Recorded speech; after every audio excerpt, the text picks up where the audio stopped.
We did not have Weekly Movie Update last Friday. I actually got engaged last Friday, so I'm going to tell you as to when some of these stories happened. The first story here is the Will Smith apology video. Again, I can't remember if this happened this week or the week before. Essentially, Will Smith came on camera and did this very cringe, awkward apology video where he is answering questions that have been submitted by we don't know who, and is speaking to the camera and saying things like, why didn't you apologize to Chris Rock, where he says that he was fuzzed out. Overall, before kind of getting into the nooks and crannies of that, it seemed, I feel like if you want to apologize, first of all, it's been a while, but yeah, you know what, if you want to apologize, probably it's going to be best to just sit down, own up to it, and then, move on. This weird facade of, hey guys, we got some questions here, so we're going to see what people are asking, and let's dig into it. It's very strange. Chris Rock came out, I think very eloquently, kind of said that he is trying to make himself a victim, meaning Will Smith is trying to make himself a victim. He's like, disappointing people is my main trauma. Like anyone gives a shit. I mean, you did, at the end of the day, as much as you want to say they had a beef going on, that say they should have done what they were, I think before you accept probably the biggest award in your industry, the first time you accept that award on live television, you don't slap someone. You don't technically assault someone. Not the best look. And if you're going to, I honestly think it might have been better if Will Smith just zipped his lid on this. It was recently announced that he's coming out with the Apple TV movie. He's got the ban from the Oscars. Doesn't really matter. The movies can still go up for awards. It's kind of things like, look, we're moving on. Hey, we are moving on. And the biggest thing about the Will Smith thing is that it was hilarious. It was absolutely hilarious. Will Smith came out of it looking like a joke, like an unhinged person. And I think if you just kind of let it die down, then over time the joke's not funny anymore. For Will Smith to come out and do this, it makes him look like he looked sad at the end of everything. It looked like his marriage really, really sucks because Jada Pinkett Smith kind of made him go up there and smack the shit out of Chris Rock. Oh, wait, but she didn't, I guess. She didn't, because Will Smith said in the video that she didn't. Just sad. It's very, all the tidbits that have come about the marriage, how, she's getting to go around and enjoy as much as she wants. Maybe Will Smith gets some too, but doesn't look like he's enjoying what his life is. It feels like he doesn't enjoy what's going on in his life. And looking back, I think Chris Rock, again, he made another good point when he said that it just seems like Will Smith's going through a lot of stuff. Like Will Smith comes up and slaps the shit out of someone on live TV, being watched by then millions of people after he slapped him. Becomes the biggest meme of the year. And then the person there was like, looks like he's going through a lot. And then Will Smith puts out this apology video where it's still kind of like, dude, just apologize. Why does it looks like you're just kind of steeped in all of this. Ugh, it's just, it's sad to see. Will Smith, there was always like little whisperings that, there was stuff wrong. What, is his wife a Scientologist? Is he a Scientologist? Just, ugh. Man's very cringe, and hey, if he's gonna go down, then at least let it be funny. I do wish that he would just stop with all of the. I wish he would stop with all of the videos, with all of the. Just move on. Just move on. I think everyone is bored of it, but if you want to keep going, then it's going to be pretty funny. It was announced, another story here, that Joker 2 is going to be released on October 4th of 2024. So it's going to be 5 years after the last one came out. Joaquin Phoenix will be coming back. Lady Gaga will be coming to the movies now, and it's going to be a musical set mainly in Arkham Asylum. My thoughts on that? The fact that it's mainly going to be in Arkham Asylum, I like that a lot. I think it fits the musical tone too. If I had to guess, it would just kind of be building up how he reaches influence throughout the underworld of Gotham through Arkham Asylum. And I guess it seems obvious that Lady Gaga would be playing Harley Quinn, but I don't know if that is obvious. We'll see what happens there. I'm interested. They put out a little teaser online, just kind of like a little marionette type dancing silhouette thing. It looks interesting. It kind of gave a tease as to where I think Todd Phillips, he always had an interesting vision, even with his comedy movies. I think he's kind of shown better chops whenever it comes to drama, and I think he'll do a good job. I trust that he'll do a good job. Hearing that it's going to be coming out as a musical, also just kind of stay unpredictable. I think at least I like that. The filmmakers that like to try and stay a step ahead seem a little bit unpredictable, which seems like they're gonna do. But yeah, is that That's not too bad. 2 years from now, we'll probably get another teaser like a year before, and then we'll get a trailer about 4 months before. That's not so bad.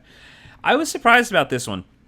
This isn't even so much a news story as I just kind of was not aware of this. So, Rings of Power, Lord of the Rings of Power comes out on Amazon in about a month. So, the hype is big. It's got a lot of eyeballs already. One thing that I did not realize is how badly the teasers are getting ratioed on YouTube. Come on, if you haven't done it by now, what are you doing? Get a plug-in on YouTube so you can actually see what the dislikes are. Most of the teasers are, have tens of millions of views. The first teaser that was put out, it's got like 30 million views, something like 200,000 likes, or maybe 100. It might have been like 100, mid 100,000 likes, and it's got 1.8 million dislikes. What is that? On some ways, a lot of people seem to be very cynical. Okay, first of all, people seem to be cynical on the side of wanting the movie to be good. And look, I want the show to be good. I would like it to be great. I don't like that there are a bunch of people that are like, oh, if people don't like it, then they must be racist. How dare they? How dare they? There is a level, though, where I don't think there's good faith on the side of the people that are so enthusiastic about it, the people that just want, it's just got to be so good. It must be so good. All the money, all of the hype, it must just be fantastic. Wasn't there an ad before the Super Bowl? How incredible. How incredible. And then there are those that I think just... I think they're huge fans of Tolkien. And I know that when it comes to fans... Tolkien fans are those take it very, very seriously. More serious than the Star Wars ones, more serious than most other series. Just the Tolkien fans, like the love runs very, very deep. And I think what's going on is that there's not a lot. We're making, I guess we know we have 2 series here, and we're going to use a very, very small amount of original Tolkien writings to flesh out this IP. And I think it is seen by people who love the original stories. They see that when you look at something like Dune, you see that there is, of course, trying to make money, but there's also a sincere adoration and obsession with the source material. With Star Wars, it feels like it goes back and forth a lot, where you can't tell if something is just trying to cynically make money or if this is actually something that is obsessed with Star Wars, really trying to make something that is deeply invested in the world. And on this one, I can definitely understand that if you are one of the, it's like a billion Tolkien fans out there that really loves the literature, like absolutely, like obsesses over the literature, knows the story, loves the world, then seeing this type of thing, which is very digital. I will say that's something that visually is very much annoying me. It looks more kind of like The Hobbit than it does Lord of the Rings. It feels very cynical. And I think that just example of Amazon, one of the biggest, maybe the biggest company in the world, purchasing one of the most beloved texts of the 20th century to then mine it for just, I would say, their own company brand, I can see why that would anger a lot of people, and I can understand. Well, okay, I would ask, wouldn't it be expected if you're going to do something like this, you're going to take something that has the amount of, I would say, just the infrastructure of devotion to these works. And we're talking about very, very well thought out novels. We're not talking about an original TV show or movie that came out several years ago, and so you have just kind of like nostalgia for it. We're talking about a very delicately crafted world that's kind of held up as one of the greatest pieces of literature at all times. Like, this is not Narnia. This is not just kind of like an allegory thing. Like, this is something that is kind of very much seen as just a fantasy in a way that just really, I would say, just mimics our world and enhances our world through fantastic fantasy. Something like that. Something that is that beloved by people. Wouldn't you think and hope that there is a high standard, maybe higher than most things held? And why would it initially, whenever you first see trailers, when you first see teasers, and you can tell that there is probably, with Amazon, more preference to building their brand than telling a great story. Why would you not be cynical about that? If you're starting to see that, why would you be cynical about it? Why would you just assume that Amazon is doing the best thing for them? For Amazon to spend $1 billion, that is no sweat off their back. I mean, that's nothing to them. They make that in no time at all. And this is, even if it sucks, they're going to have this property, they'll have gotten the rights, and they'll show that when it comes to production, they have the chops to create something that rivals Avatar. So I see a lot of people that I would say there's a lot of people that seem to have bought into the idea that we have to be excited and we have to think that Lord of the Rings of Power is going to be a fantastic production.